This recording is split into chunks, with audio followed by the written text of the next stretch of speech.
Esta es la clase número 3 del curso de análisis y diseño de experimentos industriales, aun cuando ella parezca que es la número 12, porque es la segunda respecto a que distintas PPT entregan distintos tienen distintos objetivos, ¿ya? Entonces esta sería la clase 3 correlativamente, ¿ya? ¿Qué vamos a ver hoy? Hoy vamos a ver el tópico de estadística descriptiva. Su nombre básicamente nos sirve para entender que lo que queremos al principio de todo esto es ser capaces de describir datos, es decir, ser capaces de identificar las características más relevantes de los datos para más adelante poder aplicar este concepto de inferencia para poder tomar decisiones, ya que era lo que yo les comentaba, o sea, como una herramienta que ayuda a la toma de decisiones, más bien, para ser muy, para dejar las cosas así como bien consistentes y claras, ¿ya? Como todas las clases les comento que si tienen dudas, por favor, me pueden interrumpir sin ningún problema, pueden hablar por el chat y yo los voy a estar atento ahí para responder sus preguntas. El objetivo de esta clase es básicamente conocer descriptores de datos para clasificar datos que vienen desde un experimento. Recuerden que la palabra aleatoria es muy importante y el experimento aleatorio, ojo, va a ser aquel que tiene unas características bien relevantes que son y distintivas, que son básicamente el concepto de bloqueo, control y aleatorización, ¿ya? Esos tres elementos que se tienen que aplicar a las variables independientes de los sistemas en los cuales vamos a hacer la experimentación. ¿Ya? Y los descriptores los vamos a clasificar de acuerdo a tres grandes grupos. El primero va a ser la posición. Vamos a identificar qué descriptores, qué parámetros, de hecho la palabra correcta es qué estadígrafos se utilizan para caracterizar la posición de un conjunto de datos. También vamos a hablar acerca de estadígrafos de dispersión y de estadígrafos de forma, ya de cómo los datos aparecen. Ya, eso básicamente es la clase de hoy y les envío un Excel que la idea es que intentemos revisar algunas funciones relevantes de esa aplicación para poder empezar a resolver problemas asociados a la estadística. Ok, bueno, como para tener una especie de contexto hacia dónde vamos, la idea es siempre partir de lo que vimos como el resumen de la clase anterior y básicamente recordamos que cuando hablamos de un experimento aleatorio, estamos hablando de un procedimiento experimental que tiene algunos elementos que tiene elementos que son muy importantes, fundamentalmente aquellos que nos permiten que el experimento sea repetible y que sea verosímil, que es muy relevante, y que nos permite obtener conclusiones a partir de los datos obtenidos. ¿Ya? Recordamos que cómo se ve la salida de un experimento aleatorio, la medida, las consecuencias de mis decisiones en un experimento aleatorio, si es que tenemos que nuestras variables independientes, las variables independientes, aquellas que yo puedo de alguna manera decidir su valor o que no son la consecuencia en mis decisiones. Se mantienen bloqueadas todas las que yo quiera, las que pueda mantener fijas.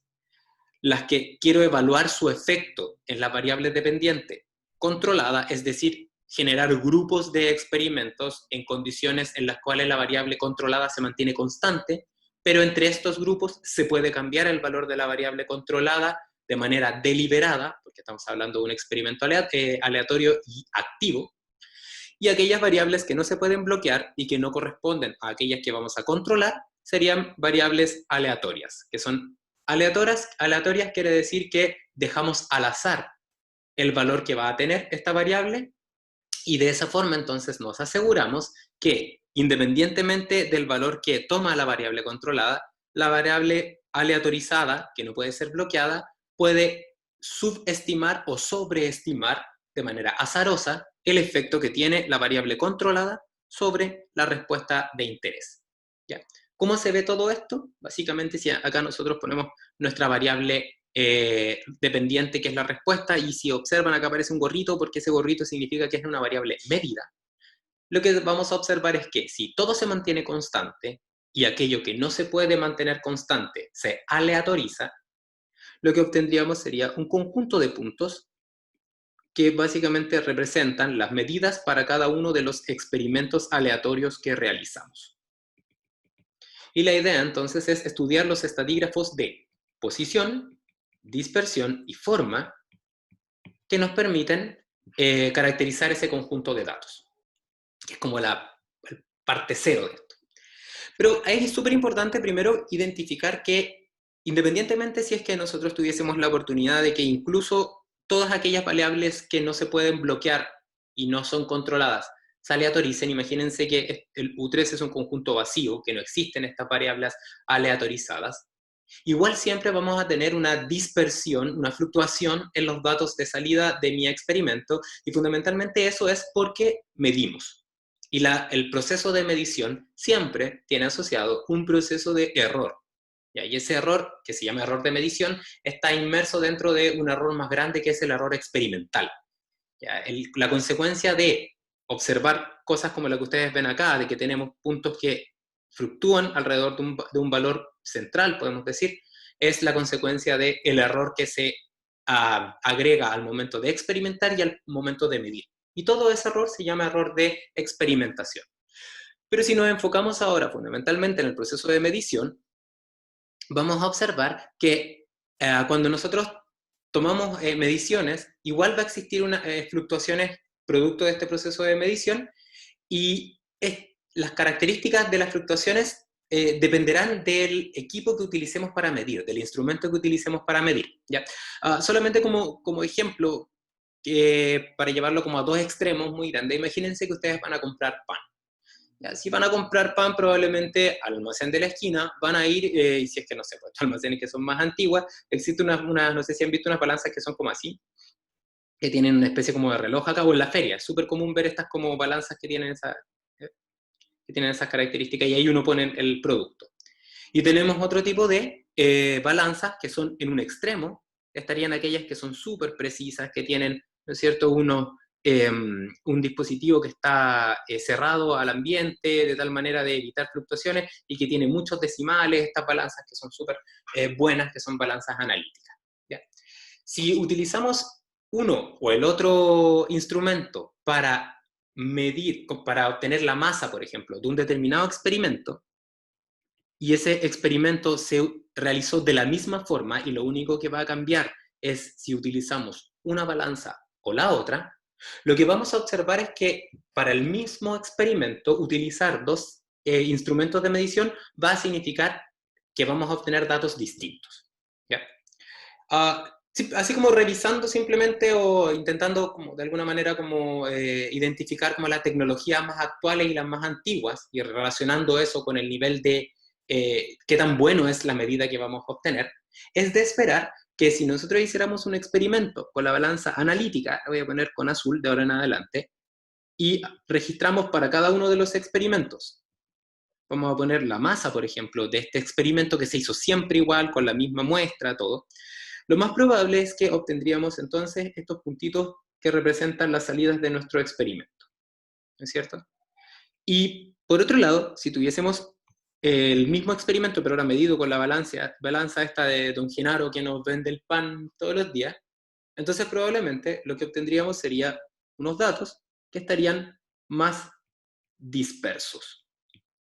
¿Por qué estarían más dispersos? Porque la balanza B sería la balanza que tiene, en este caso, eh, una menor precisión.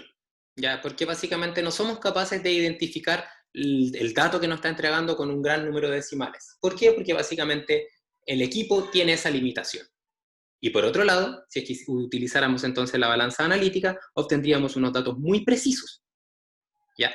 Entonces, lo primero que tenemos que definir es qué es precisión. ¿Ya? Entonces, diremos que un instrumento es más preciso que otro si la distancia que hay entre los datos es menor. ¿Ya? O sea, algo más preciso implica, un instrumento más preciso, perdón, implica que los datos van a estar más juntos que si es que hiciéramos la misma medición, pero con un instrumento menos preciso. Cuando el instrumento es menos preciso, los datos de salida van a estar más alejados. Entonces, precisión será equivalente a distancia. Mucha precisión implica poca distancia entre los datos. Poca precisión implica mucha distancia entre los datos. Y si queremos avanzar un poquitito en lo que vamos a ver, precisión está directamente relacionado con la dispersión. ¿Ya? Dispersión es una forma de cuantificar la distancia que hay entre los datos. La dispersión es mucha dispersión, datos muy alejados entre ellos. Poca dispersión, datos muy cercanos entre ellos. ¿Ok? Entonces, precisión y dispersión son una especie de sinónimo. Pero imagínense que ahora vamos a hacer el mismo experimento, lo mismo que estamos conversando, pero resulta que la balanza analítica, que ustedes están viendo acá, súper buena, tiene un pequeño defecto y es que no se le ha hecho mantención durante mucho tiempo, no se ha calibrado. ¿Ya? Y hacemos el mismo experimento, pero ahora resulta que los datos verdes van a representar los datos obtenidos con esta balanza analítica, pero ahora que no ha sido calibrada de manera adecuada. Entonces, cuando nosotros volvemos a hacer los experimentos, podríamos tener información que pudiese ser igual de cercanos los datos entre ellos, pero ahora, por ejemplo, los datos podrían tener una característica como la que les estoy mostrando acá, que estarían en otro lugar, para el mismo experimento. Entonces, acá estaría, por ejemplo, los datos de la balanza analítica mal calibrada, los azules serían los datos de la balanza analítica bien calibrada, y los rojos serían los datos de la balanza granataria de Don Genaro. ¿Ok? Entonces, si nosotros vemos e intentamos identificar la diferencia que hay entre los datos verdes y los azules, vamos a observar que la misma balanza, que tiene la misma precisión, entrega dos conjuntos de datos que debiesen ser iguales o que debiesen tener características muy similares, pero resulta que observo que los datos obtenidos con una balanza descalibrada están en una posición, centrados alrededor de una posición, y los datos obtenidos con otra balanza que está bien calibrada están en otro lugar, centrados. Esa distancia, que se produce generalmente por problemas de calibración de los equipos, se llama exactitud. Un equipo que es exacto es un equipo en el cual la medida del proceso, del sistema, está muy cercano, su centro, su posición, a el valor real de la medida, de la masa, aquella que yo me obtendría de manera exacta, siempre y cuando pudiese ser capaz de medir directamente la masa en vez de medirla de manera indirecta, básicamente, lo que habíamos conversado en la clase pasada con la temperatura. Entonces, a la distancia que hay entre el valor real de la variable y el valor medido, su centro, le vamos a llamar exactitud. Cuando tenemos equipos que están bien calibrados, que están bien mantenidos, vamos a tener exactitud. Y ahora, si esos equipos tienen una gran precisión, entonces vamos a tener datos que van a ser muy certeros, porque entre ellos van a estar muy juntos y todos ellos centrados alrededor del valor real de la variable. ¿Ok? Entonces, cuando analicemos los datos, hay que tener en cuenta de que si queremos hacer un experimento en el cual obtengamos información relevante y repetible, tenemos que tener un instrumento que sea preciso y exacto. Por supuesto, existe un trade-off, un compromiso entre las lucas que nos queremos gastar y los resultados que queremos obtener. Si nosotros, por ejemplo, y nosotras queremos obtener un equipo, queremos tener unos resultados que sean muy precisos, entonces probablemente tengamos que gastar más dinero porque vamos a tener que tener un instrumento que va a tener una tecnología más avanzada, que nos va a permitir disminuir esa distancia o variabilidad entre los datos. Pero no nos basta solamente con eso, sino que también tenemos que asegurarnos de que ese instrumento esté correctamente mantenido, porque de lo contrario vamos a tener un instrumento que quizás es muy preciso, pero que los resultados que vamos a obtener no son exactos, y por lo tanto las conclusiones a las cuales vamos a llegar no van a tener mucho sentido, puesto que vamos a estar asumiendo que las cosas tienen un valor cuando realmente tienen otro. ¿Ya? También quisiera hacerles una mención a este gráfico que aparece acá, donde aparece esta campanita, ya que voy a borrar para hacer una mención al respecto, ¿ya? ¿Qué se muestra acá en este gráfico? Ya para que no nos perdamos con eso. Ya, el eje horizontal, el eje de las abscisas, nos muestra las distintas medidas que obtendríamos de estos datos. Todas estas medidas estarían representadas por el eje X.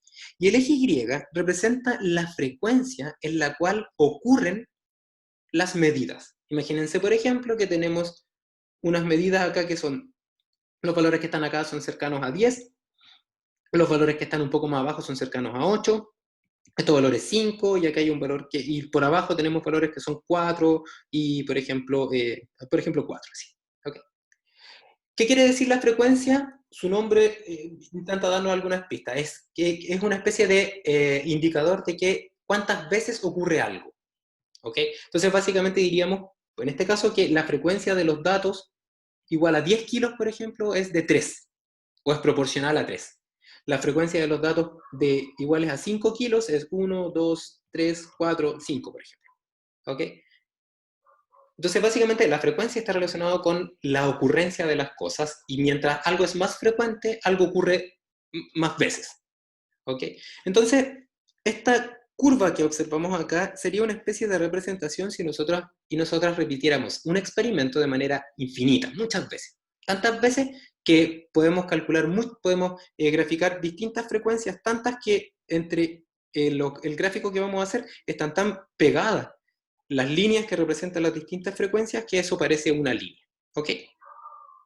Entonces, cuando nosotros tenemos un instrumento que no tiene ruido, ¿ya? Y que es un instrumento perfecto, lo que debiésemos esperar es que nuestro instrumento siempre nos entregue la misma información. Y esa información sería siempre la misma, porque no tendríamos, imagínense ustedes, otras fuentes de variabilidad. Si ese es el caso, entonces el valor que nos va a entregar nuestro instrumento va a ser el mismo siempre, o lo que es lo mismo, el instrumento nos va a entregar el valor real con un 100% de frecuencia. ¿Ok? Pero si nosotros y nosotras tenemos un instrumento que no es perfecto, lo que va a pasar es que a veces nos va a entregar el valor real, y algunas otras veces va a entregarnos un valor que está un poco por debajo del valor real, y a veces un poco por arriba del valor real, y así vamos a poder observar que si es que nuestro instrumento de medición no presenta un sesgo. ¿Qué quiere decir un sesgo? Una tendencia. Es lo mismo, son sinónimos. Si es que nuestro instrumento de medición no presenta un sesgo a subestimar la variable real o a sobreestimar la variable real, nuestro error de medición debiese comportarse como una especie de campana cuando nosotros lo mostramos con respecto a su frecuencia. Es decir, muchas veces vamos a tener datos que van a estar muy cercanos al valor real, y de manera proporcional vamos a tener, o de manera uniforme, o mejor, de manera equivalente, vamos a tener las mismas veces o veces similares en las cuales vamos a subestimar los datos y otras veces los vamos a sobreestimar. ¿Ok? Este comportamiento, que tiene una forma como la que ustedes ven al lado, que es una especie de campana, se llama comportamiento normal, o también conocido como comportamiento insesgado. ¿Por qué insesgado? Porque no representa una tendencia, no representa un sesgo hacia la sobreestimación y la subestimación de los datos. Un ejemplo que pueden recordar quizás de cuando están en el laboratorio, por ejemplo, laboratorios de química y eso, es cuando tienen que hacer los aforos. Si nosotros nosotras decidimos que el dato que vamos a hacer el aforo nos va a permitir medir, por ejemplo, que la muesca del matraz aforado tiene que tocar o sea, la burbuja tiene que tocar la muesca del matraz aforado, entonces ese sería nuestro procedimiento de medición. Pero si nosotras y nosotros, por ejemplo, decimos ya, pero lo que vamos a hacer es que para asegurarnos de que siempre lleguemos al aforo, entonces yo siempre voy a esperar que esto esté un poquitito por arriba. Nosotros y nosotras, de manera sistemática, lo que vamos a estar haciendo es que vamos a estar sobreestimando el valor del volumen, porque estamos continuamente pasándonos. Y la idea no sería eso. ¿Ya? Entonces, ese ejemplo nos da cuenta de que el proceso de medición es muy relevante y que tiene que ser sistemático y evitar la introducción de sesgos. ¿Por qué eso es relevante? Porque todos los análisis que vamos a hacer asumen que los datos de un experimento aleatorio, cuando nosotros lo graficamos respecto a su frecuencia de ocurrencia, tienen una forma de campana, tienen una forma normal. ¿Ok? ¿Y por qué es tan relevante esto? Porque la inferencia se basa en esta idea, que eso después lo vamos a transformar en algo que se llama distribución de probabilidad. Y lo otro que tenemos que tener claro y que no se nos puede olvidar es que nuestros datos tienen que haber sido obtenidos con un instrumento que es bueno, con un instrumento que está bien calibrado, independientemente si es que el instrumento es el que es poco preciso o el que es muy preciso. Si es que disponemos de un equipo que no entrega en el centro de los datos el valor real, o por lo tanto que no es un equipo que no es exacto, cuando el equipo no es exacto, entonces los resultados que vamos a obtener no van a tener sentido, porque todos los análisis que vamos a hacer van a estar relacionados con los estadígrafos y en particular se van a basar en un estadígrafo que se llama estadígrafo de posición, que nos va a indicar, y de hecho de la posición central, que nos va a indicar el lugar en el centro donde está la mayoría de los datos, y a partir de eso, más el supuesto de que nosotros y nosotras no hemos introducido sesgo a los datos, es lo que nos va a permitir más adelante tomar decisiones. Entonces, el proceso de medición y de experimentación sustenta todo el análisis estadístico que vamos a ver más adelante. ¿Ya? Por eso estas clases que quizás son un poco de perogrullo en el sentido de que es lógico que un instrumento tiene que ser bueno, es lógico que serie de cosas que quizás son un poco, como les digo, de perogrullo, la verdad es que son importantes mencionarlas porque la estadística son un conjunto de pasos que me permiten concluir algo con un supuesto muy relevante. Y es el supuesto que yo les comento, que los datos que obtenemos no han sido sometidos a un sesgo intencional al momento de realizar la experimentación. Ok. Entonces, dicho lo que les acabo de comentar, el conjunto de datos que vamos a tener nosotros en nuestro experimento vamos a clasificarlo en tres características distintas. Los vamos a preguntar, ¿dónde está, en qué posición están los datos? Por ejemplo, ¿en qué posición está el centro de los datos? Pero también nos podríamos preguntar en qué posición está el 25% de los datos más pequeños. ¿Ok? Y esos estadígrafos van a ser estadígrafos de posición. También nos vamos a preguntar entre qué valores se mueve o quizás qué tan alejados o cercanos están los datos. Y ahí vamos a hablar de un estadígrafo de dispersión. Y un elemento muy relevante es dónde se encuentra un determinado porcentaje de los datos o lo que es lo mismo qué tan frecuente es que ocurra un conjunto de datos que tengan unas determinadas características. Entonces, todos esos elementos formarán los estadígrafos. Y si partimos con los estadígrafos de posición, que son aquellos que nos indican dónde están los datos, dónde está esta nube de datos, entonces vamos a partir con el estadígrafo de posición que se llama estadígrafos de posición central. ¿Ya? Que básicamente lo que nos indica es el lugar donde podríamos de alguna manera caracterizar la nube de puntos que obtenemos de un experimento. ¿Ya? Entonces, esta gráfica que les muestro acá a la izquierda representa, en el eje ahora de las ordenadas, la medida de la variable dependiente, y en el eje de las, perdón, al revés, perdón, en el eje de las abscisas, la medida de la variable dependiente, medida, y en el eje de las ordenadas sería simplemente el número del experimento, número de experimento realizado. Básicamente para el experimento 1, por ejemplo, obtuvimos una salida de alrededor de 10,4 unidades, en este caso, por ejemplo, imaginémonos kilogramos. En el experimento 2 obtuvimos 10,9 y así sucesivamente, ¿vale? Entonces, este conjunto de datos lo podemos clasificar de acuerdo a su característica de posición, dónde está, y en particular, dónde está el centro de los datos. Y para clasificar dónde está el centro de los datos, es bueno preguntarse qué definimos por centro. ¿Ya? ¿Y por qué les digo esto? Lo explico de inmediato. Porque la definición de centro puede tener distintas, yo creo, distintas interpretaciones. Por ejemplo, podríamos decir que centro, para nosotros, va a ser equivalente al centro de masa. ¿Ok? El centro de masa de los datos. ¿Ok? Y si es que nosotras y nosotros definimos que el centro de masa representa una buena medida de dónde están centrados los datos, entonces lo que podemos hacer es utilizar ese esa analogía de centro de masa para definir un estadígrafo que es equivalente al centro de masa, ¿ya? Y para definir el centro de masa de los datos, no sé si ustedes recuerdan, voy a borrar un momento acá, no sé si ustedes recuerdan de física, o de estática, de hecho, la parte de estática, que un centro de masa, por ejemplo, cuando tenemos, imagínense ustedes, una tabla, y tenemos, imagínense ustedes acá, dos pelotitas, una que está acá y otra que está un poco más a la derecha, el centro de masa representa la posición en la cual si nosotros ponemos un pivote, esta barra se mantiene quieta, no se cae ni para un lado ni para el otro. O sea, eso sería el centro de masa. Y para identificar dónde está el centro de masa, lo que tenemos que hacer es decir que el centro de masa va a ser aquella posición en la cual el torque que ejercen los distintos objetos que están sobre la tabla se anulan, ¿no es cierto? Y el torque se define como básicamente el peso de la pelotita I, multiplicado por la distancia que hay respecto al centro de masa.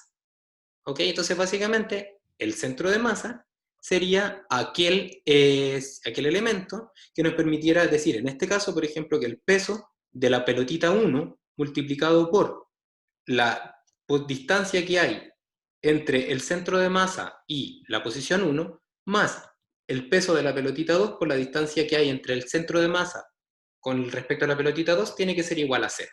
Y ahí podríamos despejar el centro de masa. ¿Ok? Si nosotras y nosotros queremos hacer lo mismo, pero ahora con los datos, podríamos asumir, por ejemplo, que cada una de estas estrellitas tiene el mismo peso. Por ejemplo, un peso unitario de 1. ¿Ok? Y entonces, si es que nosotras y nosotros definimos que acá va a estar el centro de masa, o que queremos asumir que allá está el centro de masas, entonces podríamos aplicar la misma idea y decir, por ejemplo, que en este caso sería la distancia respecto a este centro de masa sería, por ejemplo, esta que está acá, que es con respecto a la posición 9, la distancia 9 sería el valor de la variable 9, por ejemplo, y9, menos el centro de masa. ¿Ok? Y así podríamos hacerlo con cada una de las distancias para calcular el torque. Puesto que todos tienen el mismo peso, peso unitario, la ecuación para este caso de centro de masa quedaría algo así como un peso iésimo, sumatoria desde i igual 1, en este caso hasta 10 muestras, multiplicado por el valor de la posición del elemento iésimo menos el centro de masa, y eso sería igual a 0. ¿Cierto? Eso básicamente sería equivalente. Ahora, si asumimos que todos los elementos tienen el mismo peso, podemos eliminar este término porque no es 0. Podemos sacar de la sumatoria y sacarlo de la ecuación. Y básicamente llegaríamos finalmente a que tendríamos que la sumatoria, para este caso, la sumatoria es de i igual 1 hasta 10, de yi, va a ser igual a n veces, o perdón, 10 veces, para hacerlo 10 veces, el centro de masa. Y llegaríamos a la conclusión de que el centro de masa sería igual a la sumatoria de i, desde i igual 1 hasta 10, partido por 10. Y esa ecuación que está ahí es equivalente al promedio. Entonces, una medida de posición central, si asumimos que la posición central se puede entender como el centro de masa de los datos, sería equivalente a decir que es igual al promedio. ¿Y cómo calculamos el promedio? ¿No es cierto? Si tenemos n datos, sería el número de datos, 1 partido por n, multiplicado por la sumatoria de los datos, ¿no es cierto? Y eso sería entonces nuestra primera definición de estadígrafo de posición central, asumiendo, como les digo, que la posición central es equivalente a el elemento centro de masa, ¿vale? Que es igual al promedio. ¿Ya? Hay otros estadígrafos de posición, ya que son un poco distintos y que se llaman cuantiles. ¿Ya? Y estos cuantiles son una especie de generalización de unos estadígrafos de posición que son bien conocidos, ya que se conocen como cuartiles, quintiles, deciles o percentiles. ¿Ya? Pero antes de pasar a estos cuantiles y lo que yo les comentaba, podemos definir que existen otras formas de identificar posiciones centrales. ¿Ya? Y una de las formas de clasificar la posición central se llama mediana. Entonces antes de pasar a los cuantiles, vamos a hacer una especie como de asterisco, vamos a hablar de la mediana. ¿Qué es la mediana? La mediana es un estadígrafo también de posición central, pero que define el centro de otra forma. En vez de definirlo como el centro de masa de los datos, la mediana define el centro de los datos como aquel valor en el cual hacia la izquierda de los datos, hacia la izquierda, perdón, de la mediana se encuentra el 50% de los datos más pequeños y hacia la derecha de los datos se encuentra el 50% de los datos más grandes. Ese estadígrafo de posición central se llama mediana y asume, y básicamente asume que el centro de los datos se puede clasificar como aquel lugar donde se encuentra hacia la izquierda y hacia la derecha el 50% de los datos, ¿ya? De manera respectiva. ¿Okay? Y uno se podría preguntar, ¿y qué relación tiene la mediana con la media? Perdón, con el promedio. ¿Qué relación tiene la mediana con el promedio? Y para eso, o para entender un poco por qué existen estas dos definiciones, podríamos intentar preguntarnos, ¿dónde está el promedio de los datos que están en azul? Primero. Entonces, así de manera, bien al ojo, ya, porque no es necesario hacerlo tampoco tan... Podríamos observar que si acá está la mayoría de los datos, ¿ya? Y si observamos que hacia la izquierda de esa mayoría de los datos y hacia la derecha de esa mayoría de los datos existe una misma cantidad de datos, la frecuencia de los datos que están un poco más hacia la izquierda y hacia la derecha son más o menos similares, o sea, son datos que al parecer vienen de un experimento que no tiene sesgo en la medición, entonces yo debiese esperar que aproximadamente el promedio va a estar por ahí, imagínense ustedes. ¿Okay? Y tomando en consideración el mismo supuesto que les comentaba, que existe más o menos el mismo número de datos hacia la izquierda y hacia la derecha, medianamente, o sea, normalmente distribuidos alrededor del promedio, entonces la media va a estar probablemente muy, muy, muy cercana. Y vamos a poner y media. Mediana. Va a estar muy cercana al promedio.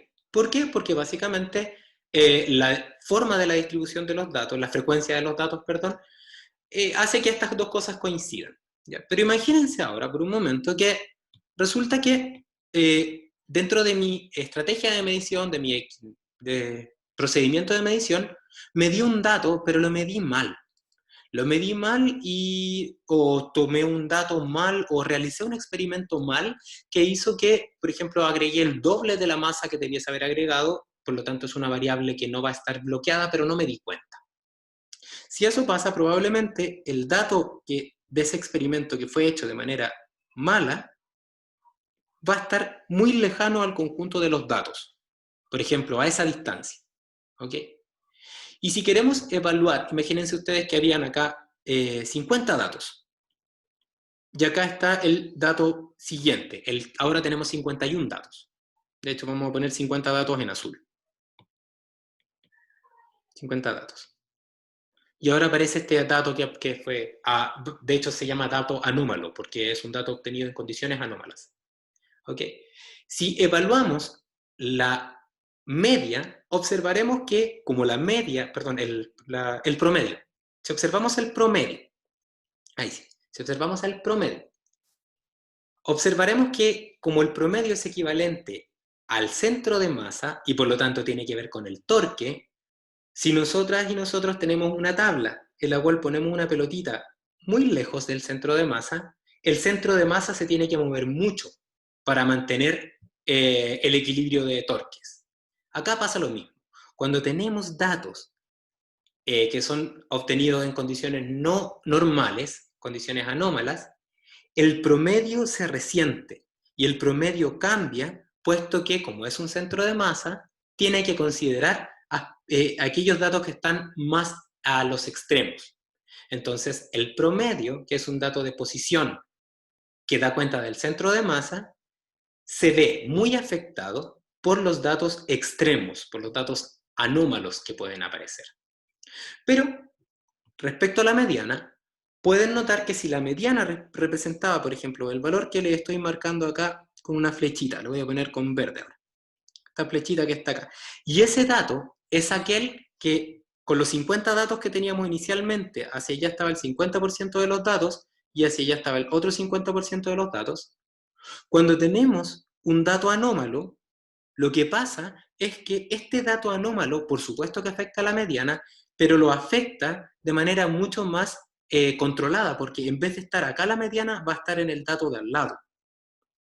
Entonces, porque no toma en consideración el torque, y por lo tanto no toma en consideración el centro de masa, la mediana es menos sensible, se altera menos, se afecta menos, respecto a datos que están en los extremos.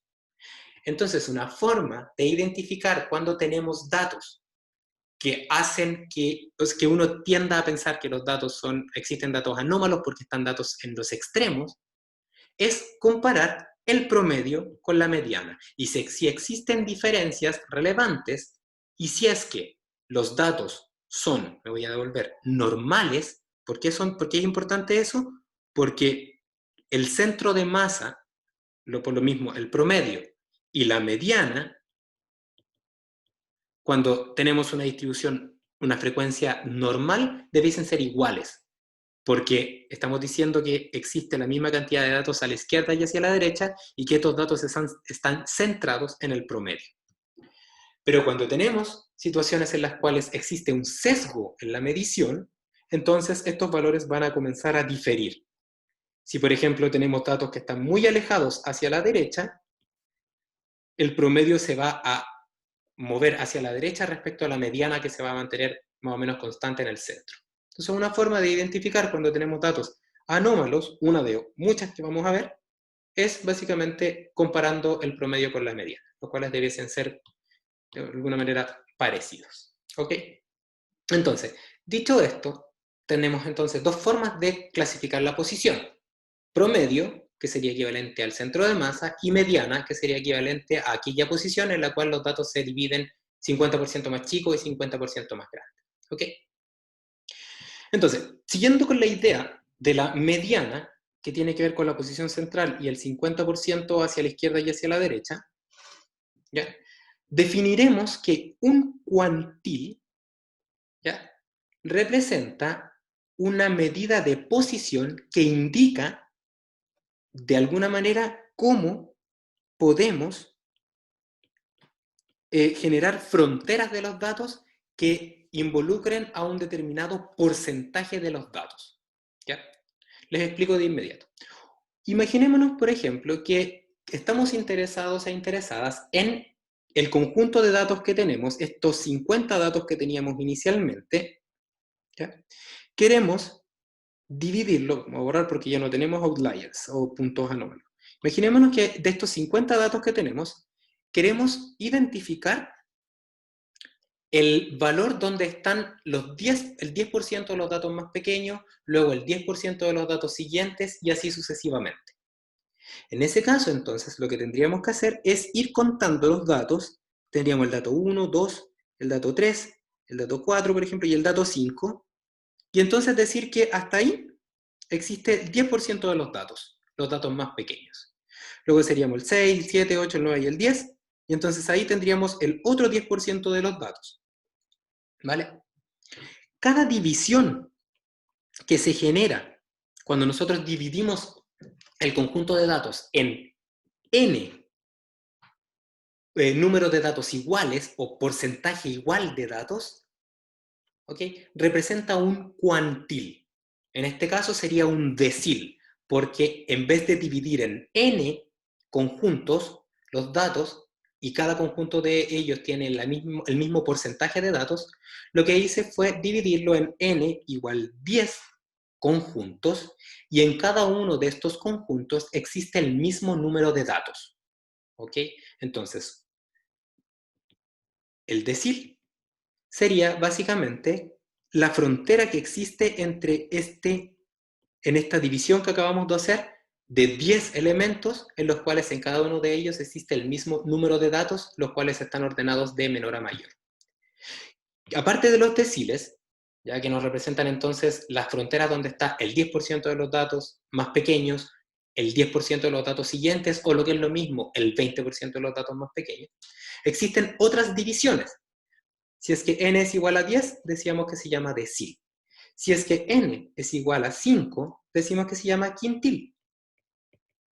Y el quintil básicamente es el conjunto de datos, dividirlo en 5 partes iguales, cada una de ellas, partes iguales porque tienen el mismo número de datos, ¿ya?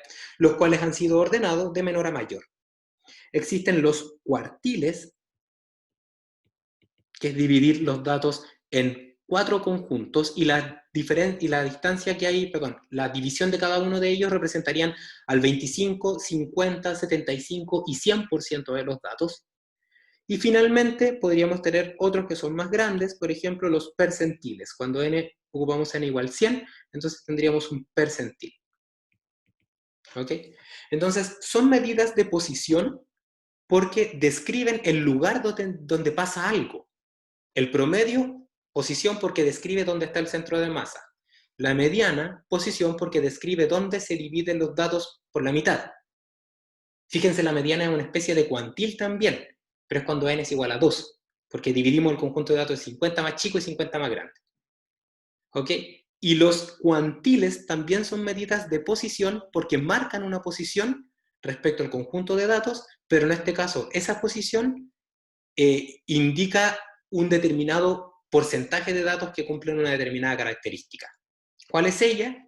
Si dividimos los datos en 10 partes, entonces tenemos que cada una de esas fronteras contiene al 10% de los datos totales. ¿Ok? Y así sucesivamente.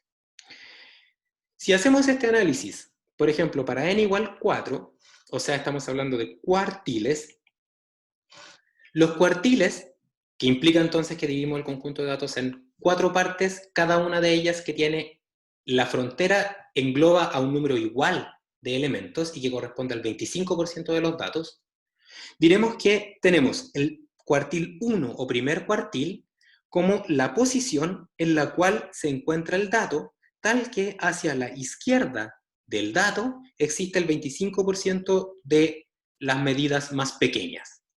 Luego tendríamos el segundo cuartil, que representa la posición de los datos en el cual se encuentra el 50% de los datos más pequeños hacia la izquierda.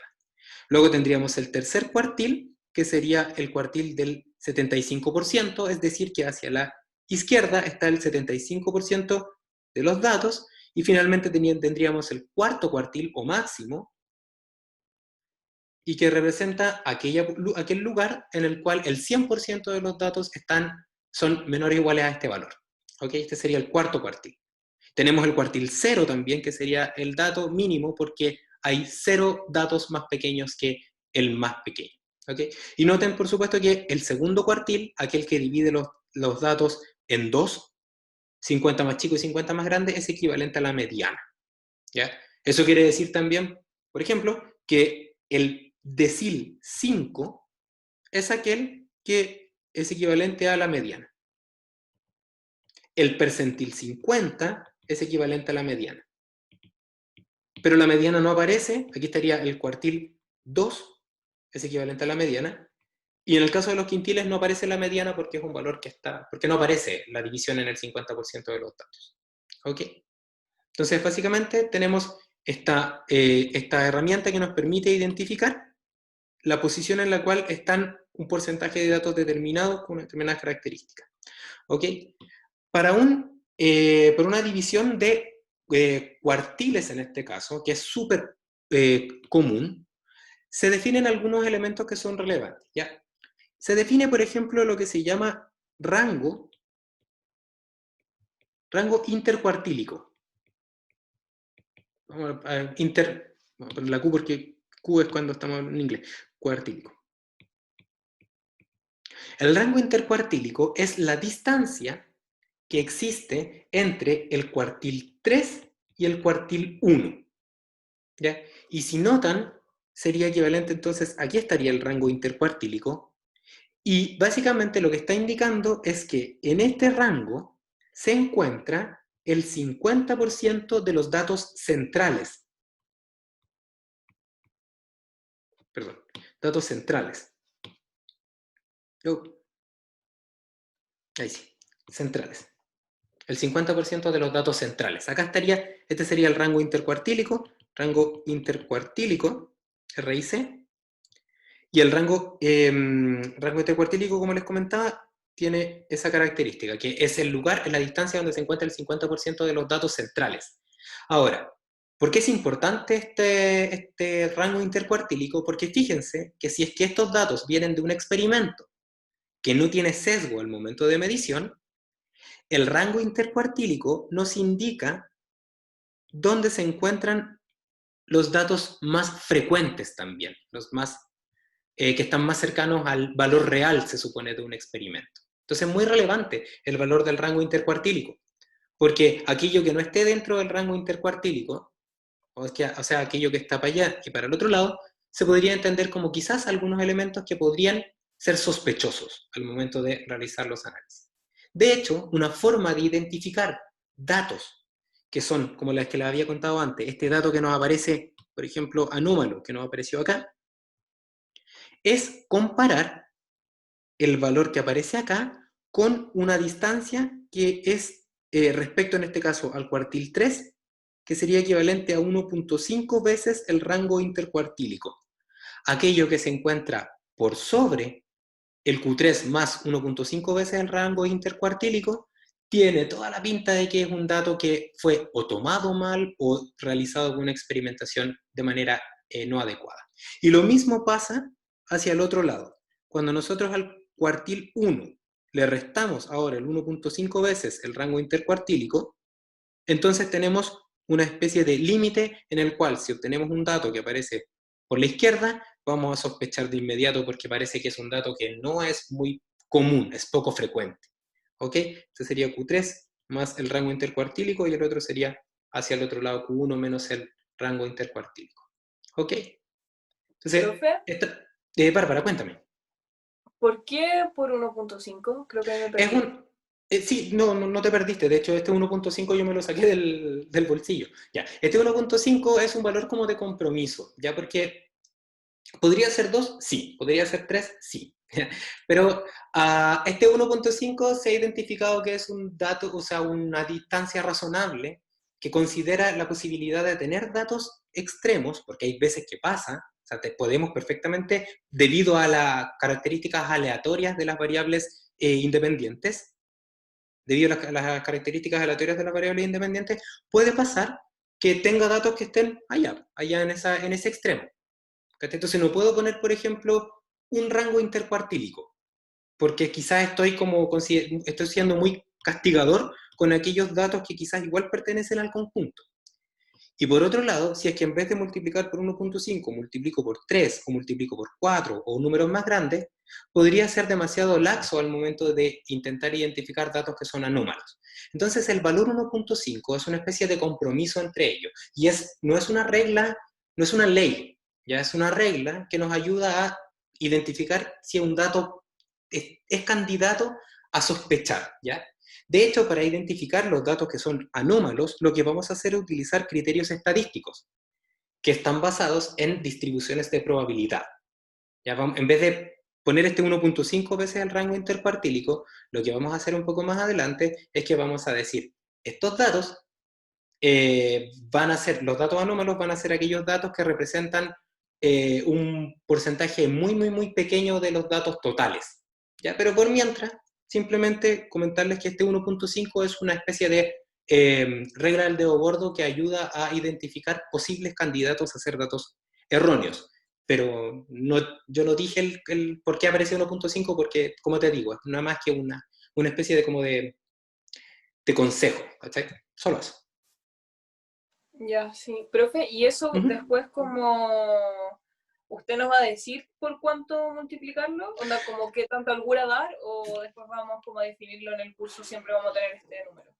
Sí, mira, las dos cosas son ciertas. Eh, de ahora en adelante, si quieren ocupar como una especie para su trabajo, para sus laboratorios, para su análisis de datos, como un análisis inicial que represente como una especie de primer warning, Q1 menos 1.5 veces el rango intercuartílico, y por arriba Q3 más 1.5 veces el rango intercuartílico, se los digo ahora y lo pueden usar siempre, ¿ya? Pero más adelante, Bárbara, igual vamos a utilizar otras herramientas, ¿ya? Porque estos límites que uno impone, en el cual uno dice, más allá es como demasiado poco probable de que obtengamos, de que ese dato sea un dato que pertenece al conjunto y es más bien algo que viene desde un experimento mal hecho. Luego vamos a aplicar métodos estadísticos para no ser tan como, que no aparezca así de la nada este 1.5, sino más bien que tenga un significado estadístico ya. Así que las dos cosas son ciertas. Puedes usar el 1.5 ahora y más adelante vamos a explicar otras formas de hacerlo con más fundamento. Gracias, profe. De nada. ¿Profe? Cuéntame, Carlos. Sí, quería saber si es que el rango intercuartílico es como el 25% de los datos, ¿cierto? Totales de las muestras. De hecho, el rango intercuartílico es en la distancia que hay entre el 50% de los datos centrales. ¿Ya?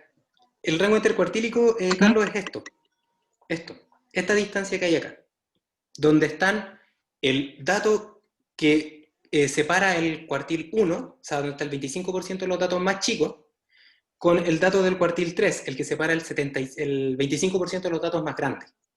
Entonces, el Son rango 50% de los intercuartílico, eso, justamente, es el 50%, pero es un 50% especial, porque es el 50% de los datos centrales. ¿Y por qué les digo que es especial? Y esto es súper relevante. Observen que aquí hay 25% de datos, 25, por cada cuartil existe una separación de 25% de datos. Pero si notan, la distancia que hay entre las separaciones es distinta. Cuando estoy en el centro, la distancia es más chica. Cuando estoy en los extremos, la distancia es más grande. ¿Por qué es eso? Por lo que les explicaba un poco antes. Voy a devolver. Acá, por este mono que está acá. Lo voy a borrar para que les quede. No, sí, Nuevamente, eso lo caché, profe. La distribución ya, normal y por qué es que era súper. importante. Pero Ujú, tenía dudas acerca del porcentaje, por lo mismo que ujú, estaba hablando con la Bárbara ujú. del factor que multiplica al 1,5. Sí, Porque básicamente, si es que tengo un rango del 50% de los datos y es como por 1,5, ya estaría así como copando casi todos los datos, ¿no? Es que no entiendo bien ese factor. como te digo, este factor que está acá, piénsalo como una especie de guía que te ayuda a determinar posibles datos anómalos. No, Así yo creo que lo vamos a ver después en el curso. Gracias, sí, de profe. hecho sí, un poco más adelante lo vamos a ver. Pero eso es que es una información que es relevante, de hecho. Dale, entonces, para seguir avanzando, también nos podemos preguntar qué tan distantes están los datos, y esos son los estadígrafos que se llaman de dispersión, ¿ya? Y básicamente, formas de definir qué tan dispersos están los datos tienen que ver fundamentalmente con algo que podríamos definirlo como, entre comillas, distancia. ¿Por qué lo voy a poner entre comillas? Porque hay más de una distancia, ¿ya? Entonces, cuando queremos identificar qué tan dispersos son los datos y queremos relacionarlo con la distancia, podemos pensar que si tenemos datos que vienen de una balanza, la balanza está donde pesamos el pan, la dispersión de los datos va a ser muy grande, lo que es equivalente a que los datos estén muy separados. Entonces, si yo utilizo como puntos de referencia los dos datos extremos, ese dato que está ahí y el dato que está en el experimento 3, y a ellos, entre ellos calculo una distancia, esa distancia se llama rango, ¿ya? Y básicamente representa la distancia que hay entre el valor más grande obtenido y el valor más chico, de todos los datos obtenidos de manera experimental. Y eso es una forma de caracterizar la dispersión de los datos. Pero el rango no toma en consideración todos los otros datos que tenemos al interior del resto de los valores que aparecen ahí. Y es importante considerarlo porque si observan, en rojo obtendríamos el rango que les destaqué con magenta, este rango que está acá. Pero si los datos hubieran sido obtenidos con otro sistema de medición, por ejemplo, tal que hubiésemos tenido en vez de ese dato rojo, este dato azul, este dato azul, este dato azul, que está acá, por ejemplo, este dato azul, azul, este que está azul, y este otro dato azul, y hubiese mantenido aquí. Y otro dato azul que lo voy a poner incluso también cercano al promedio. Y están todos, claro, ese se va para allá, ese para allá. O sea, básicamente tenemos un sistema de medición que ahora casi todos los datos lo está dando como mucho más juntito. Pero el dato azul del máximo y el dato azul del mínimo siguen siendo el mismo. El mismo conjunto de datos, o sea, los distintos conjuntos de datos, perdón, tienen el mismo rango, porque solamente estoy observando los extremos. Entonces, para obtener más información, podemos considerar también los datos intermedios, los que aparecen no solamente en los extremos. Entonces, para eso se define la varianza. Y la varianza es lo que nos va a permitir, de alguna manera, caracterizar todas las distancias que existen entre todos los datos que hay. Entonces, la varianza representa, vamos a ponerlo así, un promedio de distancias. ¿Ya? Entonces, cuando nosotros definimos distancias, ¿por qué entre comillas promedio? Les cuento de inmediato. Entonces, cuando nosotros definimos distancia, cuando uno dice, por ejemplo, voy a ir hasta Puerto Montt, y son 1000 kilómetros, uno dice 1000 kilómetros respecto a un punto de referencia, porque la distancia se tiene que obtener, se reporta respecto a un punto de referencia. Por ejemplo, en este caso, no sé, Santiago, el kilómetro cero. Cuando tenemos un rango, el rango lo definimos como una distancia con respecto a un punto de referencia, en este caso el valor mínimo. Es la distancia del máximo respecto al punto de referencia mínimo. Entonces, cuando calculamos otras distancias, tenemos siempre que definir un punto de referencia. Entonces, los puntos de referencia pueden ser valores medidos. Por ejemplo, podríamos tomar como punto de referencia el valor más chico, este que está acá. O puede ser puntos no medidos. Si queremos evaluar el promedio de las distancias respecto a puntos medidos, entonces podríamos definir que un promedio de distancias podría ser la línea que se genera, voy a ponerlo así ahora con una línea roja, la línea que describe las distancias de todo el resto de los datos experimentales con respecto a este valor experimental que corresponde al mínimo. ¿Ya? O sea, todas estas distancias que ustedes ven en azul representarían de alguna manera una medida de la dispersión de los datos, porque estoy considerando todas las separaciones que existen entre ellos. Entonces podríamos definir nosotros que una distancia promedio, voy a poner ahí una rayita de promedio, respecto al mínimo, la podría calcular como la suma de las rayitas que ahí aparecen dividido por el número de rayitas. ¿Ok? Porque ahí podríamos tener un promedio, ¿no es cierto? Promedio de rayas, promedio de distancias. Entonces fíjense que si nosotros tenemos, en este caso, 10 datos, tenemos 1, 2, 3, 4, 5, 6, 7, 8 y 9 distancias, ¿no es cierto? Porque hay una que es el punto de referencia, queda definido. Entonces podríamos decir que es la suma de las rayitas partido por el número de rayas, lo que es equivalente al número de datos, n, menos 1. Porque no tengo n, si tengo n datos, tengo n menos 1 distancias. ¿Ok? Y esta sería una forma de definir una especie de promedio de dispersión, asumiendo de manera arbitraria que vamos a hacer la distancia respecto a la mínima. Generalmente lo que se hace es, para evitar arbitrariedades, lo que se hace es tomar como punto de referencia no el valor mínimo, no el valor máximo, ni siquiera un valor que está medido. Lo que se hace es tomar como punto de referencia el promedio de los datos. Entonces, básicamente, tenemos este número de distancias que entre el promedio de ellas, el promedio de estas rayas magenta, representarán una medida de dispersión de los datos.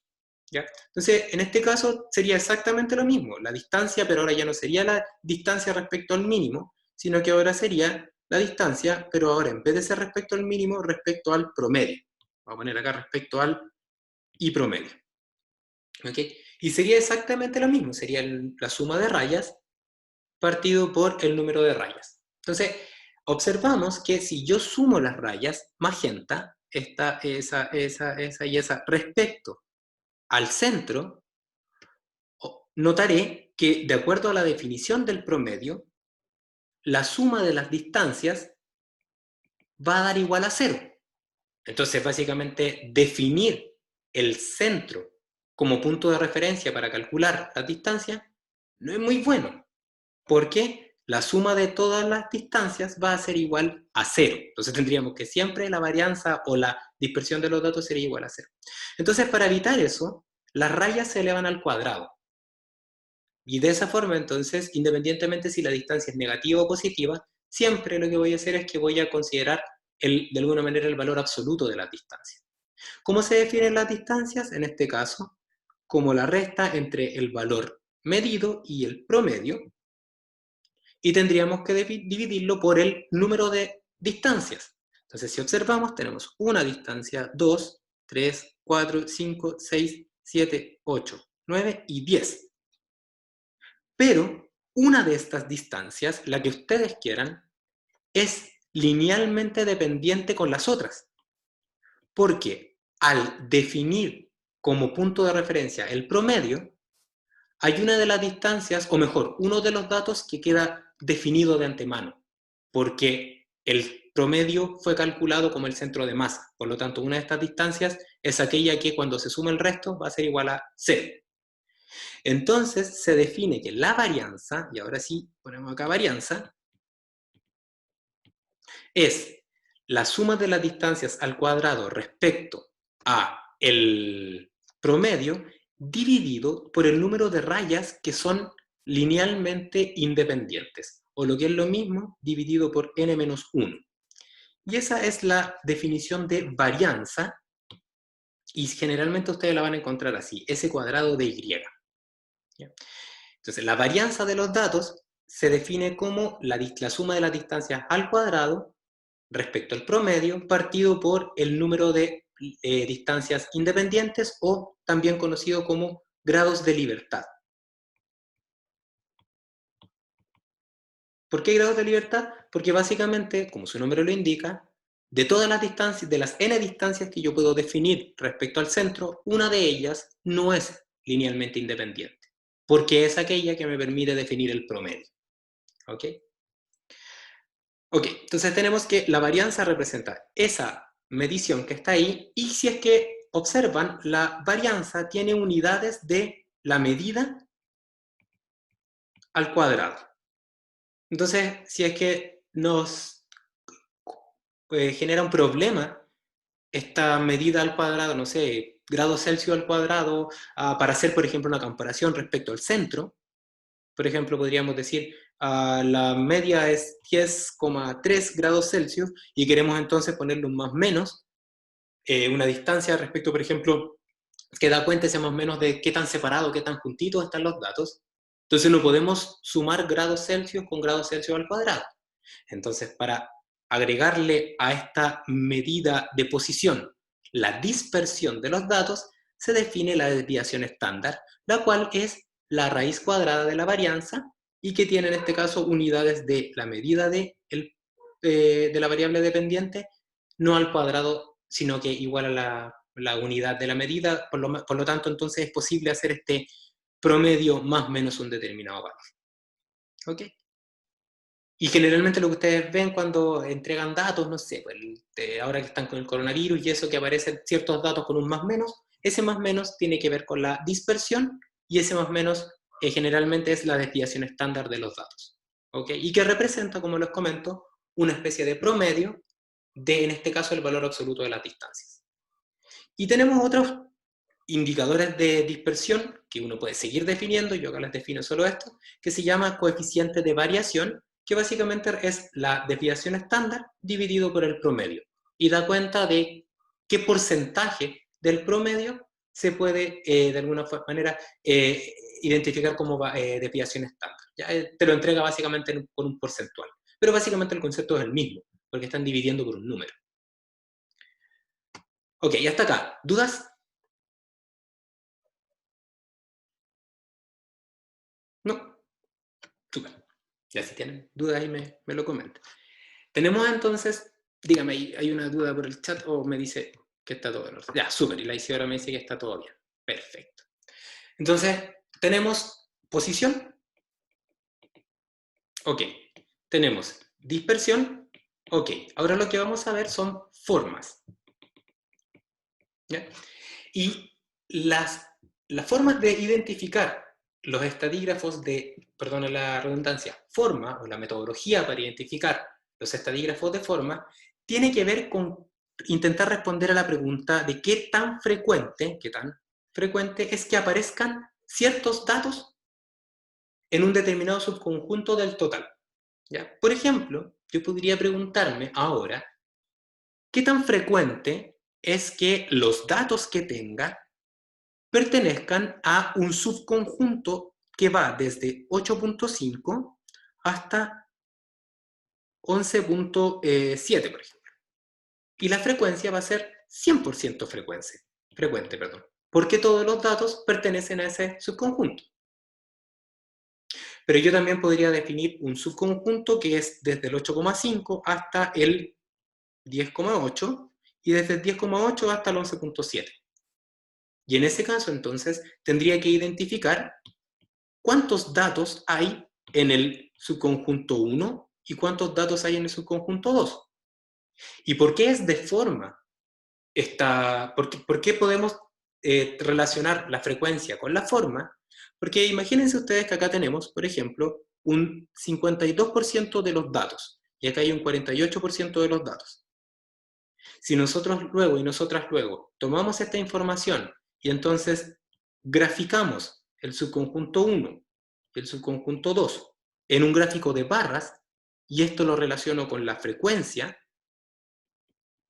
entonces nosotros podríamos decir que esa información dice que hay un 52% y hay un 48%, y fíjense que ahora pasamos de una nube de puntos que están levemente cargados hacia la izquierda respecto a los datos de la derecha, a una representación que tiene una forma que traduce esa información con un gráfico de barras. Por eso entonces podemos de alguna manera hacer una analogía entre la forma, cómo están los datos, cómo aparecen, y la frecuencia en los cuales los datos pueden ser clasificados en un determinado subconjunto y otro.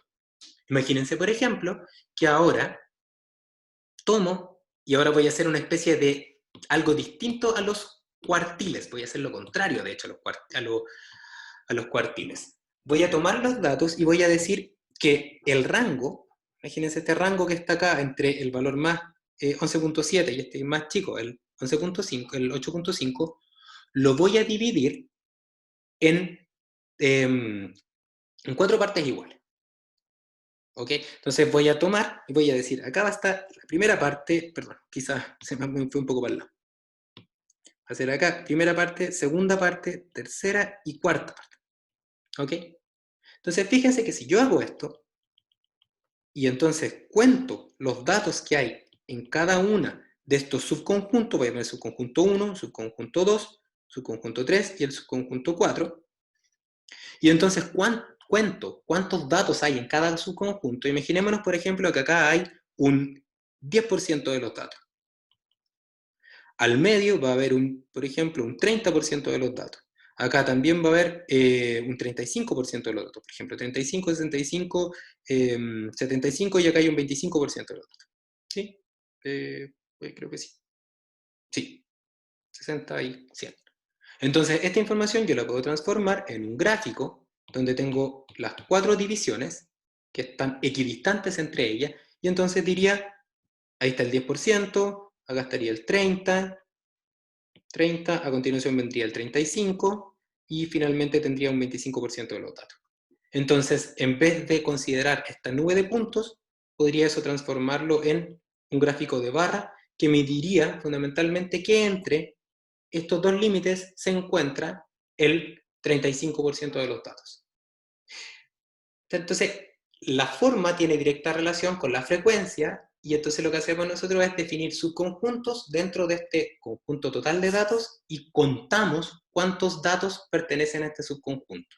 Y eso lo transformamos en un gráfico, y ese gráfico se llama histograma. El histograma es el gráfico de barra que nos permite, de alguna manera, como dejar de manera gráfica el número de datos que tiene una determinada característica. Cuando esta característica, eso sí, es un subconjunto de datos que está equidistantemente distribuido. ¿Ya? ¿Por qué es lo contrario a un cuartil que yo les explicaba? Porque un cuartil es aquel forma de representar los datos en los cuales siempre va a existir la misma frecuencia. Por ejemplo, acá estaba el cuartil 1. Acá habían 25% de los datos. ¿Ya? Y aquí estaría el cuartil 2, quizás, el 3, y así. En cambio, en el histograma, lo que hacemos es que no hay el mismo número de datos en cada una de las barritas, sino que hay la misma distancia entre cada una de las barras. ¿Ok? Entonces la diferencia entre un cuartil y un histograma es que se mantiene constante. En el histograma se mantiene constante la distancia que hay entre cada uno de los subconjuntos. Para los cuartiles o los cuantiles se mantiene constante la frecuencia, porque se eligen los límites de los distintos cuantiles de tal forma de que siempre en cada uno de ellos existe el mismo número, el mismo conjunto de datos, el mismo número de datos en cada subconjunto. ¿Ok? Entonces, el histograma es una herramienta gráfica que está catalogado dentro de los taquígrafos de forma y que requiere fundamentalmente un par de cosas. Primero, tenemos que definir cuántos subconjuntos vamos a aplicar. Entonces, para definir cuántos subconjuntos vamos a utilizar para hacer nuestra representación gráfica, ¿okay? Vamos a definir, es necesario decidirlo directamente, ¿ya? Entonces, una regla que podemos usar es que el número de subconjuntos, o lo que es lo mismo, el número de clases, que es lo mismo, subconjunto o clases, puede ser aproximado a raíz del número de datos, ¿ya? Pero esta es nada más que una aproximación, ¿ya? Existen otras reglas que ustedes las pueden encontrar y que básicamente les van a entregar otros criterios para definir clases, ¿ya? Porque básicamente acá lo que interesa es obtener información gráfica relevante, ¿ya? Si, por ejemplo, cuando definimos que el número si tenemos 100 datos, llegamos a la conclusión de que son 10 clases, y al hacer el gráfico observamos que no somos capaces de identificar aquello que estamos interesados o interesadas en ver, por ejemplo, si el determinado subconjunto tiene un número determinado de datos, entonces podemos modificarlo, ¿ya? Esto no es un número que siempre va a ser igual, ¿ya? Y estos subconjuntos que les llamamos clases, lo que se hace a continuación, una vez que se definen, es delimitarlos. Entonces, si acá definimos, por ejemplo, que hay 100 datos, entonces una regla diría que el número de subconjuntos que vamos a definir van a ser 10. Y entonces, equidistantemente, definimos los 10 subconjuntos en los cuales va a estar los datos. ¿Ok? Y cada uno de ellos se va a llamar clase. Acá va a estar la clase 1 y acá va a estar la clase 10. Una vez que definimos las clases que van a estar entonces, y definimos el límite inferior y el límite superior de cada clase, lo que debiésemos hacer es identificar cuántos elementos hay en cada una de estas clases. Por ejemplo, para la clase 1, que tiene un límite inferior de 8.5 y tiene un límite superior de 9, existe dos datos, porque el otro está un poco más al lado, 2. Entonces, el número de datos que hay en cada clase se llama frecuencia absoluta y es uno de los valores necesarios que requerimos conocer para poder construir el histograma, porque en el histograma lo que vamos a hacer es que vamos a graficar el límite inferior y superior de la clase 1, clase 2, hasta la clase 10, y en cada una de estas clases, con un gráfico de barras, vamos a identificar cuántos datos hay o qué proporción hay de los datos, por lo tanto podemos utilizar la frecuencia absoluta. ¿Ok? Entonces, en este caso hay 10 datos y podemos decir que la frecuencia absoluta sería 4. ¿Qué dice eso?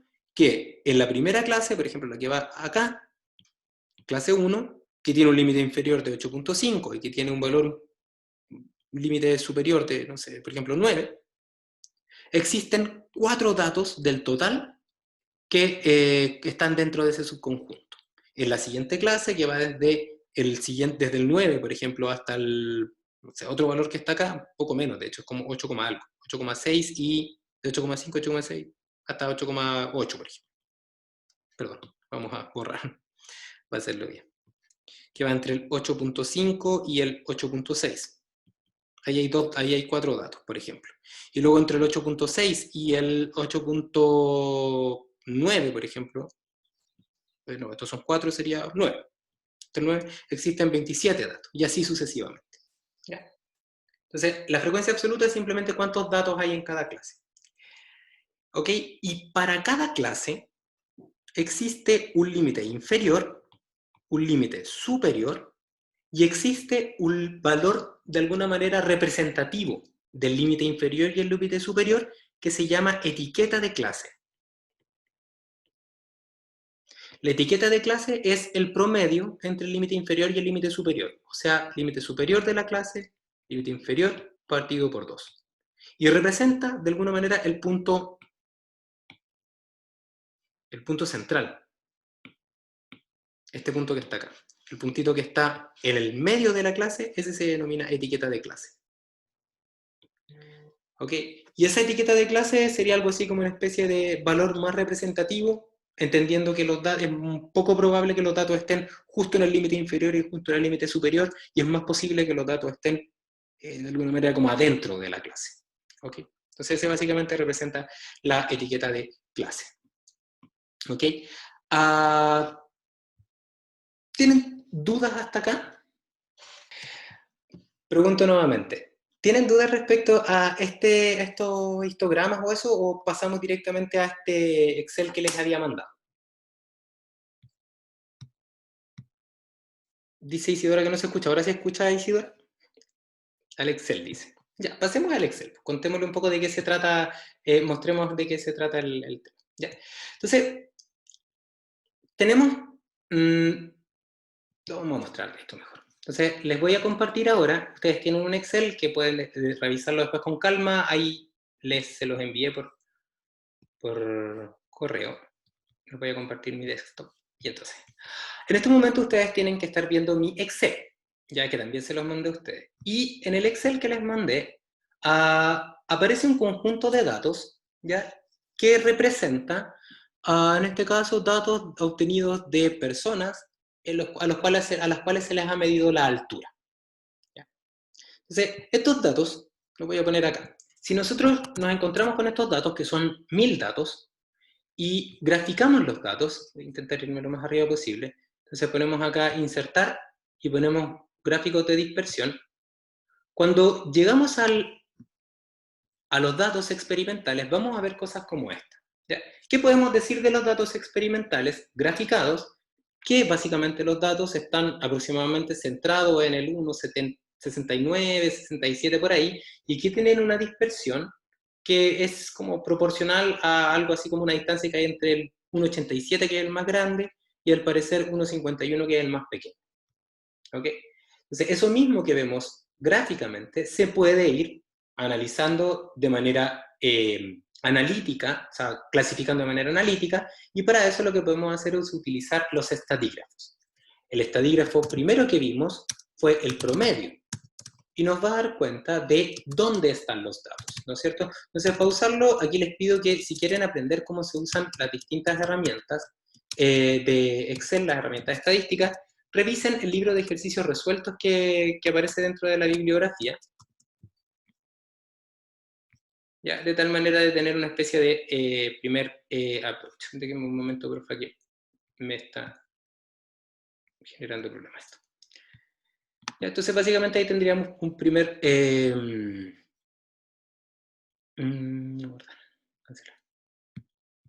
Okay, tenemos entonces el promedio de los datos ahí. Básicamente nos dice que el centro de todos estos datos, el centro de masa, está ahí. Si quieren calcular la mediana, por ejemplo, tendrían que poner acá mediana, y la mediana que nos va a entregar es el valor que representa donde se encuentra el 50% de los datos más, donde está el 50% de los datos más chicos y el 50% de los datos más grandes. ¿Ok? Entonces, esto que tengo un Excel abierto que me está generando problemas. Entonces, estos datos que están acá y las funciones de Excel nos permiten caracterizar los datos, en este caso promedio y mediana. ¿Cómo calculamos la desviación estándar, por ejemplo, o la varianza? Básicamente usaríamos la función varianza, que es var, y vamos a utilizar var.s. ¿Por qué .s? lo vamos a ver la siguiente clase porque estamos hablando de una muestra. Ok, está bien. Una varianza de los datos que dice que la dispersión de los datos es equivalente a este número, este 2.5 por 10 elevado a menos 3 metros al cuadrado. Y si queremos calcular la desviación estándar, sería la raíz de los datos de ese dato. Sería ese valor, 0,05 metros. ¿Ya? Esto sería en metros. Ya, pero estos son valores que al final son funciones que probablemente ustedes ya se han encontrado con ellas. Pero podemos aprender acá también cómo se calculan los otros estadígrafos. Por ejemplo, el estadígrafo de posición cuartiles. ¿Ya? Para calcular el estadígrafo de posición cuartil, lo que tenemos que hacer es fundamentalmente usar la función cuartil. ¿Ya?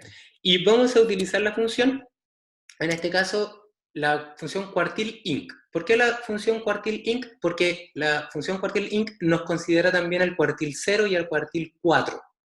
Si ponemos que representan, perdón, de manera respectiva el mínimo y el máximo. Si usamos el exc, no va a considerar el mínimo y el máximo, solamente va a entregar el cuartil 1, 2 y 3. ¿Ya? Y el argumento de la función cuartil el primer argumento es la matriz de datos, y el segundo argumento representa el número del cuartil. En este caso sería ese valor que está ahí. Ok, sería, perdón, ahí. Sería este valor que está ahí. Primer cuartil, que sería el cuartil, el valor mínimo. Y para el resto de los cuartiles podemos hacer exactamente lo mismo, con comando T para bloquear el conjunto de datos, y vamos a obtener el resto de los cuartiles de la misma forma.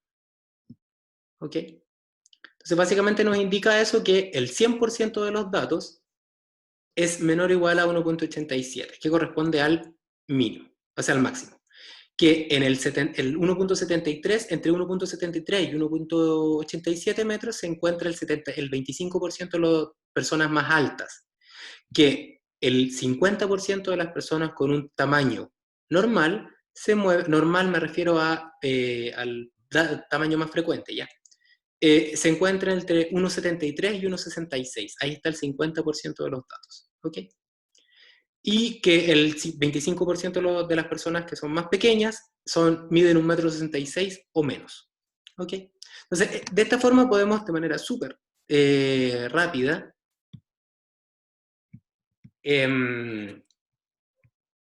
graficar los cuartiles.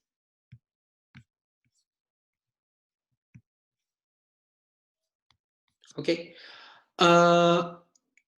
O sea, podemos calcular los cuartiles. Si queremos, por ejemplo, obtener el rango intercuartílico, básicamente lo que tenemos que hacer es restar la distancia que hay entre el cuartil 3 y el cuartil 1. Esa es, o sea, 0.07 metros hay de distancia entre la persona más pequeña, del 50% de las medidas más frecuentes, y la persona más grande del 50% de las personas más frecuentes. Si quieren calcular el rango intercuartílico multiplicado por el 1.5, tenemos entonces una forma de identificar, si es que nos alejamos de los valores normales, entre comillas. ¿Ya? Y por ejemplo, los cuartiles se pueden graficar de una manera muy útil, utilizando algo que se llama diagrama de caja y bigotes. ¿Ya? Ese es su nombre en castellano. ¿Ya? Y básicamente el diagrama de caja y bigotes se puede graficar en Excel, en unos que dice gráficos que son estadísticos. Hay uno que dice cajas y bigotes, lo seleccionan, y entonces este diagrama de caja y bigotes, ¿ya? Lo que hace es mostrar los elementos más relevantes de los cuartiles. Por ejemplo, acá voy a poner que vaya de entre 1.5 metros y 2 metros para mostrarles mejor lo que aparece acá. Entonces, este diagrama de caja y bigotes, que es súper común para la estadística descriptiva, nos dice lo siguiente. Los datos están en su conjunto representados de manera vertical. ¿Ya?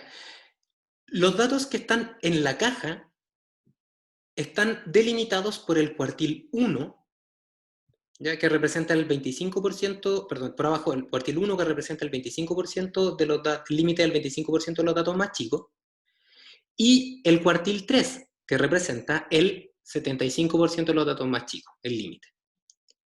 Al medio de la caja, o medianamente al medio de la caja, se encuentra una línea, y esa línea corresponde a la mediana, que está representada también con una cruz. ¿Ok? Y a continuación el diagrama de caja y bigotes nos entrega el límite del rango intercuartílico más el Q3 y el rango intercuartílico por 1.5, perdón, menos el Q1. O sea, estos son los límites en los cuales yo tendría que sospechar de los datos que obtengo hacia arriba del límite superior de este bigote que se llama, y hacia abajo. ¿Ya? Entonces, básicamente, con esta info, y asumiendo que tenemos el rango intercuartílico 0,07 y 1.5 veces el rango intercuartílico, entonces podemos decir que son candidatos a ser datos anómalos, lo cual no significa que lo sean, la persona que tiene una medida de 1.84 y la persona que mide 1.87. ¿Qué significa? Que no necesariamente va a ser un dato anómalo. Yo podría medir nuevamente a la persona e identificar si es que tiene esa medida o no. Y podría ser que sí. ¿Ok? Y lo mismo para abajo. ¿Ok? Entonces, con esta información, somos capaces de transformar el diagrama de caja de bigotes, o sea, los cuartiles, en una información gráfica. ¿Ok? Y se me acabó el tiempo. Entonces, quería mostrarles el resuelto que está acá, donde básicamente los cuartiles se los muestro básicamente primero de manera así como horizontal, donde aparecen los límites de cada cuartil y representa el porcentaje 25%, 25%. Acá está lo mismo, pero ahora como esto se ve reflejado, los cuartiles, en función de los datos que hay disponibles. Y acá se corresponde al diagrama de caja y bigotes, si lo quieren revisar. ¿Ok? Y hacia la derecha aparece un histograma.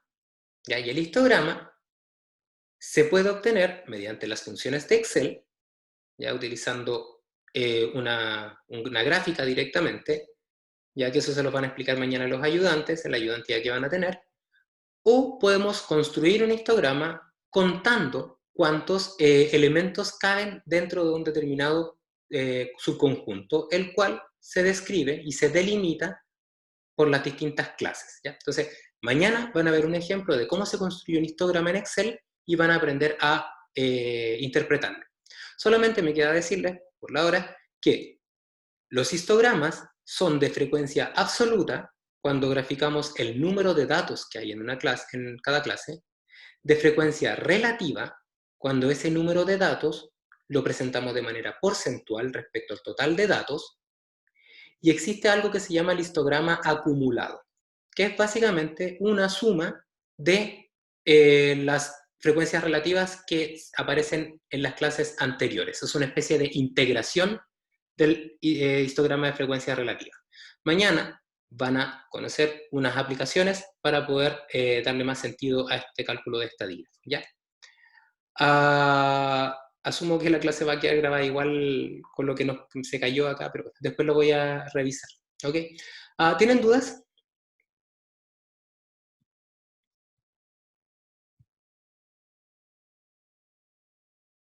No. Ok, entonces nos vemos el próximo, bueno, el horario que quede por definir. Les mando ahora un Google encuesta a ver si podemos definir otro horario, y si van a verse mañana con los ayudantes, con Valentina y con David, para que puedan reforzar y aprender más cómo se aplican estos conceptos, ¿vale? Nos vemos entonces en la próxima clase. Chao, profe. Adiós. Chao, profe.